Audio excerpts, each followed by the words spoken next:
The Saturday night game is the biggest spread of the divisional round. It's only 6 points here. It's the Packers at home. Going to be single-digit temps at Lambeau Field. It's Aaron Rodgers against Jimmy Garoppolo. Pete, do you bring out the quarterback scales here? Well, it's hard for me to do this to my paisan, but yeah, whoa! Okay. Boom, Aaron Rodgers. I mean, that's easy. Yeah. But Jimmy Garoppolo is better than people give him credit for. And he made a terrible throw the other day. Awful. But other than that, he played the shoulder, though. He played pretty well in that game. And the shoulder's bothering him, and he's missing time in practice. But no, you talk about quarterbacks. Look, you could take the scale out against Aaron Rodgers, and it would pretty much go boom all the way around, with a few exceptions. So I get it. The quarterbacks are the definitely disadvantage to the 49ers. But the big disadvantage is this is a third straight road game for the 49ers. And they've all been tough, have to win the games. That's hard to do in the NFL. The Rams, they had to win. We didn't say that about the Bucs last year when they went on to win the Super Bowl. Yeah. Why are you using it now? Because I think that's tough. Because one was a regular season game, and now you're going on the road, and you got to go on the road again. You got to go on the road again, and you're going against the number one seed on the road. It's tough to do, and I think it's going to be a challenge for them. But the biggest problem, I think, is this. Their defensive line has been outstanding all year, and particularly in the last half of the season, and we've seen it the last two games. But if you block them, you beat them. It's pretty much that simple. With Aaron Rodgers throwing the football, if you block, you beat him. Bakhtiari is back. That's big for that offensive line. And the offensive line has played pretty well in front of them despite all the injuries and everything else. And I think they will block them, and they will throw down the field and have success doing so. So I'm going to take the Packers minus the points. This was a hard game for me because I have nothing but the utmost respect for a nasty, tough, physical team in the 49ers. Yeah, a lot of things there, right? You talked about all these away games. They didn't feel like away games when they were in L.A. and then in Dallas. It seemed like there was a big San Francisco contingent. Now, Will in Green Bay, you're right. This will feel like an away game for the 49ers. I would not lay a bet right now on this spread. You don't necessarily know about Nick Bosa with the concussion protocol. That's a concern. We talked about Jimmy Garoppolo's shoulder and thumb. Those are issues too. And I think you want to see if this line maybe moves even more so where you might get another half-point Warner.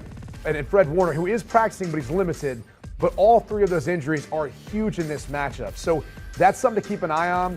I would play the under. I think that's a safer play in this case. I think it's going to be a lower scoring game. The conditions, they'll play a somewhat of a factor, but I think both teams are going to want to run the football. Remember the last time these two teams got together, though? Elijah Mitchell, who's been hot for the 49ers, didn't play in that game. He'll be a part of this one. It does seem like the passing game has gotten into a rhythm and a flow now, too. And then Deebo Samuel, the wild card that he is, teams trying to figure out where he's going to be, what he's going to do with the football. He's kind of that X factor, I think, for the 49ers. So if you made me lay a bet right now, I'll go ahead and take the 6 points. I don't feel great about it. I think the under is the best play of all of this. I'm with you, though. Aaron Rodgers at home, they're going to win this game. It just comes down to how much. And I do wonder if Eric Armstead, who's been hot right now, and Bosa get in there, if they get pressure on Rodgers, it could end up being a little tighter game than you might want to admit. Well, Jair Alexander and Zadarius Smith might be back in this game, too. There's a possibility for that. And if they get those guys back on the Green Bay defense, that's a big But you know the Green Bay's weakness. It's stopping the run. In particular, when you get on those edges, they're light on the edges. Right. You know that's what Kyle Shanahan's going to want to attack. And remember, the last time these two teams played, remember who came in, kind of made his debut? Trey Lance. I wonder if he'll play any factor whatsoever as kind of a wildcat quarterback, adding to that rushing mix, taking off some pressure off of Jimmy Garoppolo and adding to Elijah Mitchell in the backfield. That's kind of another wild card that we could see in this game. If the 49ers run the ball consistently and they can do it, move the chains, they have a good chance to win the game. I really believe that because everything they do is predicated off that run. I mean, Jimmy Garoppolo is a better quarterback when you run the ball and they get all those boot action and get the tight end sneaking out and the fullback. But I think they're going to play good defense in this one. To your point, if you block the front for the San Francisco 49ers, what you're basically saying is they can't match up on the back end. And that was the reality, too, with Devontae Adams. They could not take him away. They couldn't stop him the first time around.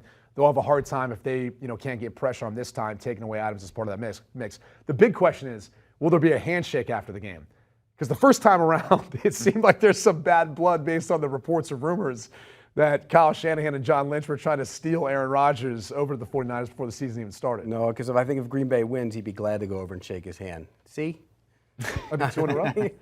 49ers, the only road team to win on Super Wildcard weekend. The Packers, the only team that hasn't lost at home all season, and they have home field advantage in the NFC postseason.